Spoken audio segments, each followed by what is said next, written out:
Coach, NBA Finals, how does that sound? Amazing. To do it in this way, to dominate and win against the Lakers, the same team you lost to in this position before in the bubble, how did your team come together to get this job done? Well, I think it starts with a belief, in themselves, but probably more importantly in the collective, the man next to them. I've seen that belief all year long, Katie, and we know that middle of December, we ascended to first place in the Western Conference, and through the ups and downs, we never lost first place in the Western Conference. And to beat this team in the Western Conference Finals and to get the first sweep in franchise history, to get the first Western Conference championship in franchise history, it means a lot. But I speak for 17 players in that locker room and the entire organization. We are not satisfied. We're going to enjoy it for a moment. I think it's going to be a hell of a plane ride home. But we have a lot of work to do. You have a great player, Nikola Jokic, who continues to show how great of a player he is on whatever stage. You have the return of Jamal Murray, coming back from an injury, missing significant time, playing at the level he's playing at.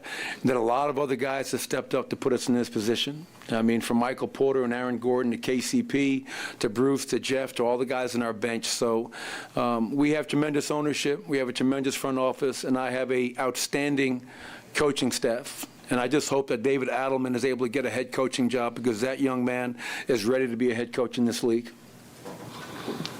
Well, Michael, congrats. Thank you, Owen. What was it like for you to have to stare down LeBron James in order to get to this point and then see Nikola kind of make all the big plays down that stretch there? That first half was vintage LeBron James. And having coached him for 5 years in Cleveland, he understood what time it was with their team. Firmly back against the wall. In that first half, he showed he's one of the all-time great players. Literally put his team on his back and just went at us. Challenged our guys at halftime to become the more physical team, to become the more aggressive team and stop playing on our heels. And I felt that third quarter saved us. I think the score in the third quarter was 36-16, got us back in the game, and that's who we are. That's how we need to play for 4 quarters if we have any chance of winning an NBA championship.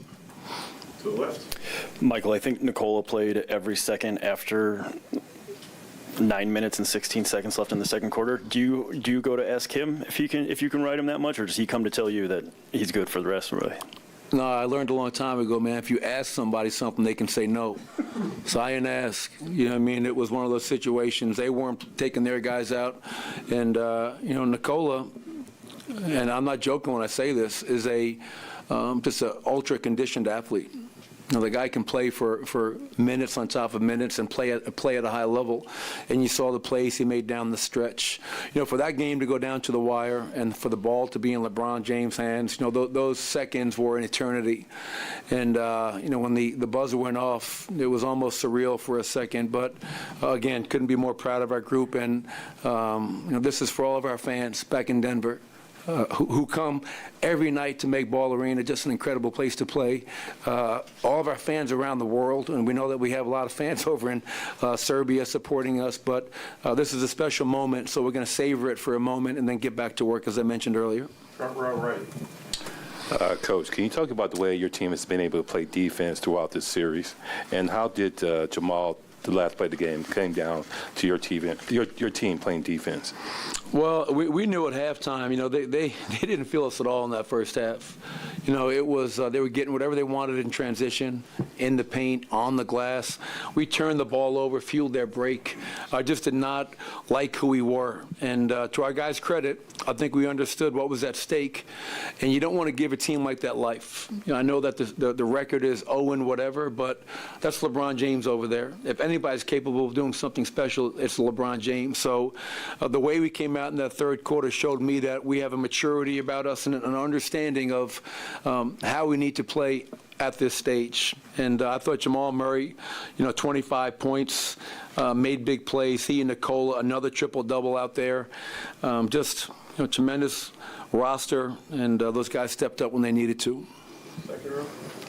Michael, the message, congratulations. The message from your guys has been we still have 4 more. It's not just this one. So it's rare that you have a week before the finals start. What does this week look like for you in terms of turning the page? What do you do to watch the game tomorrow? And anything can happen, but your early impressions of Jimmy Butler these playoffs. Well, I'm trying to figure out where I'm going to go. I might go to Cabo for a few days. You know what I mean? Have a margarita on the beach. I don't know. Sounds good, right, Malika? Yeah, we'll take tomorrow to get some rest, and obviously, to your point, you know, the Heat are playing an unbelievable high level. Jimmy Butler, what he's been doing since round 1 against Milwaukee, continued that round 2 against New York, and now what he's doing against Boston is just historical in nature. And Eric Spoelstra, if they're able to win this series, and obviously that series is not over yet, but obviously Spo is one of the best coaches in the league, who I have a tremendous amount of respect for as a coach, but also just as a friend. So whoever we wind up playing, you know, we will prepare like we have all playoffs. We'll get our guys ready, and it's also about us doing us and being the best version of ourselves going into the NBA Finals. And I guess, you know, we'll see what happens tomorrow night. You're in the margarita. Let's do it here and then over there. What do you think Joker has proven so far with this playoff run? Man, that's a really interesting question. For me, he hasn't proven anything. And why do I say that? Because I already know he's a great player. You know what I mean? Like when you're with a guy for 8 years, and, you know, I think people have short-term memory. You know, he wasn't this player his first year, his second year. You know what I mean? That third year, we lose to Minnesota in game 82. And he and Jamal both had great games, and we lost in overtime. But I think he's shown other people nationally that he's real. Like, what he's doing is real. The MVPs are real. The triple-doubles are real. All the narratives, the silly narratives this year, are just that. Silly and somewhat ignorant. And I think Nikola has gone through 3 rounds now where he's averaging a triple-double in the playoffs. Have you seen any stat padding out there? I'm serious. Like enough of the silliness. Like, the guy is a great player. Give him his damn respect. Stop chopping him down at the knees, man. He's a great player, and give him the respect he deserves. The left there. Yeah, Michael, for you personally, someone who grew up in the league with your dad, I know he's probably watching this. What do you think this means to him? And, you know, knowing that he had been to a couple of finals himself, and so you have a pretty good frame of reference. Yeah, I mean, I was lucky, you know, growing up the son of a coach, and whether it was, you know, him being an assistant for Jeff Van Gundy in New York, him being an assistant with Chuck Daly and the Bad Boys, winning back-to-back championships, and just being a young kid around that. You know what I mean? And seeing some of the greatest players to ever play the game, and for me, what's one of my favorite eras of the NBA. So I know that my father and mother, back at home, watching, proud, it's special. You know, I'm a coach's son. Fast 2, right here. Michael, Nikola passed Wilt Chamberlain for most triple-doubles in a playoffs tonight. Do you ever think back to, you know, the player he was when you got to Denver, you know, the kid he was back then, and just how long and kind of how this journey has gone for both you guys, you know, in moments like this? Definitely. I think, you know, life is about moments, and you have to enjoy them, but you also, I think it's important, Harrison, to your point, to reflect. And how do we get here? And I was just, you know, hugging Josh and Stan Kroenke because we all know in this business, patience is not a word that comes easily. And for them to have patience after that third year, 46-win effort that came up just short of the playoffs, they saw something in Nicole, in Jamal, and myself, and allowed it to come to fruition. That's a rarity in this business. You talk about Nicole. I always think about this and laugh because that first summer league in Vegas, you know, 300 pounds, out of shape. He's a nice player. You know, he's a nice. No one, and if anybody tells you different, they're full of shit. If no one ever could have seen that he'd be a 2-time MVP, passing Wilt Chamberlain, it seems like every other night.